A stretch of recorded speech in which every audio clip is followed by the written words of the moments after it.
قرآن کی آیت ہے, 29ویں پارے میں بھی ہے, 28 اس میں قد افلح المؤمنون جو سورہ مومنون ہے اس میں بھی ہے کہ اللہ نے فرمایا زوجہ کے علاوہ کوئی بھی راستہ اختیار کرتا ہے فاولئک ھم العادون. اور اس میں الفاظ دیکھو, فمن ابتغى وراء ذلک, ذالک جو ہے نا یہ بلاغت ہے, ذالک اس میں اشارہ ہے, جب ہاتھ سے اشارہ کرتے ہیں نا اس وقت کہا جاتا ہے.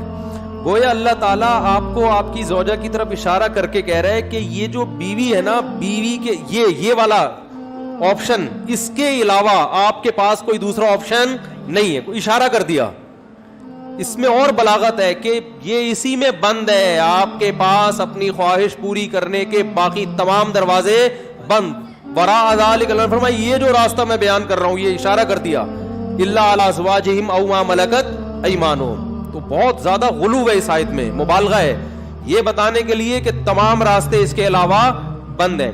دوسرا قرآن میں سورہ نور کی جو آیتیں ہیں, وَلْيَسْتَعْفِفِ الَّذِينَ لَا يَجِدُونَ نِكَاحًا, جو نکاح نہیں پاتے, موجود نہیں پاتے نکاح, انہیں چاہیے کہ پاک دامنی کے ساتھ رہیں. وہ یہاں بھی ہے. اور نکاح موجود نہ پانے کا مطلب کیا ہے کہ آپ کی مالی حیثیت ایسی ہے کہ اس کے حساب سے آپ کو کوئی رشتہ دینے کے لیے تیار نہیں ہے. تیسری آیت 5ویں پارے کی ابتدائی آیتیں ہیں, اس میں اللہ نے فرمایا کہ جو آزاد عورت سے نکاح کی طاقت نہیں رکھتا وہ کسی کی باندی سے نکاح کر لے. تو اب باندیاں تو نہیں ہے, مطلب قرآن کا حاصل یہ ہے کہ اپنا معیار نکاح میں گرا دے, نقصان کرے اپنا, کوئی بات نہیں ہے, لیکن پھر بھی دوسرے راستے ان کو اختیار نہیں کر سکتا. تو اس لیے اگر آپ کے پاس پیسے نہیں ہیں, کوئی نکاح کے لیے تیار نہیں ہے, اپنا معیار آپ گرائیں, آپ کو دوسرے راستوں ہینڈ پریکٹس اور اس جیسے بے حیائی کی آپ کو اجازت, نہ زنا کی طرف نہ کسی اور راستے کی طرف جانے کی اجازت ہے. یہ تیسری دلیل ہو گئی کہ نکاح کا معیار آپ کو گرانا پڑے گا اپنا. اور رہا یہ مسئلہ کہ یہ کیسے ہو سکتا ہے, میرا تو اسٹینڈرڈ ہے, تو بھائی دنیا کو مسافر خانہ سمجھو, تو اسٹینڈرڈ گیا تیل لینے, ٹھیک ہے نا, اچھے سے اچھے کی تلاش کریں لیکن برائی سے تو اچھا ہے نا. حضرت عبداللہ بن عباس رضی اللہ عنہ سے روایت ہے کہ ایک شخص آیا, اس نے کہا کہ میں ہاتھ سے اپنے آپ خواہش پوری کرتا ہوں, ایک روایت ہے. تو حضرت عبداللہ بن عباس نے نفرت سے منہ پھیر لیا اور فرمایا کہ تو باندھی رکھ لیتا, یہ تیرے لیے زیادہ بہتر. تو یہ تیسری دلیل ہو گئی. چوتھی دلیل صحیح حدیث ہے حضرت عثمان بن مظعون رضی اللہ تعالی عنہ کی.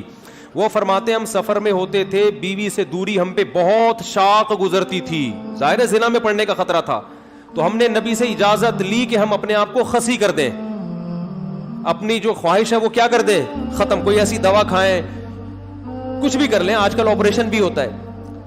تو لو اجازنا لاختصینا, حدیث کے الفاظ ہے, اتنی ٹینشن میں تھے ہم کہ اگر نبی ہمیں اجازت دیتے تو ہم اپنے آپ کو خسی کر لیتے, لیکن نبی نے اس کی پرمیشن نہیں دی. اب دیکھو صحابی رسول اتنی شدید ٹینشن میں بھی اس کا حل یہ نہیں تلاش کر رہے کہ ہاتھ سے اپنے آپ کو مطمئن کر لیں, اتنی شدید ٹینشن میں بھی. اگر اس کی اسلام میں ذرہ برابر بھی گنجائش ہوتی تو ذرا سے تو اشارہ ملتا نا, صحابہ کر لیتے یا ان کو اشارہ دے دیا جاتا کہ بھائی اپنے آپ کو خسی کرنے پر آ گئے ہو, اپنی اللہ کی تخلیق کو تبدیل کر رہے ہو, تو اس سے بہتر ہے کہ تم اپنی تسکین کر لو اس طریقے سے. اس کی پرمیشن کا کہیں تذکرہ نہیں ملتا. اس کا مطلب ہے کہ اس نبی نے وہاں کیا فرمایا صحابی کو, نہانا عن التبتل, نبی نے فرمایا نکاح سے دور بھاگنے سے منع کیا. تو فرمایا نا نا نا نا نا تزوج الودود الولود, فرمایا یہ اللہ نے خواہش اس لیے رکھی ہے کہ تم نکاح کی طرف کیا ہو جاؤ, مجبور ہو جاؤ. یہ کتنے دلائل ہو گئے, بولو نا بھائی, 4 دلائل ہو گئے. اور بھی بہت کچھ ہے اس پہ بولنے کے لیے, میں مختصر بات سمیٹ رہا ہوں. اصل میں لوگ جو یہ کہتے ہیں نا کہ یار ہم مجبور ہیں تو کیا کریں ہم, یہ تو خواہش اتنی جب مسلط ہو جاتی ہے ہمارے اوپر, یہ تو اس سے جسم کو بھی نقصان ہوتا ہے, مینٹلی بھی آدمی ڈسٹرب ہوتا ہے. تو یاد رکھو یہ اللہ نے آپ پر اتنی زبردست خواہش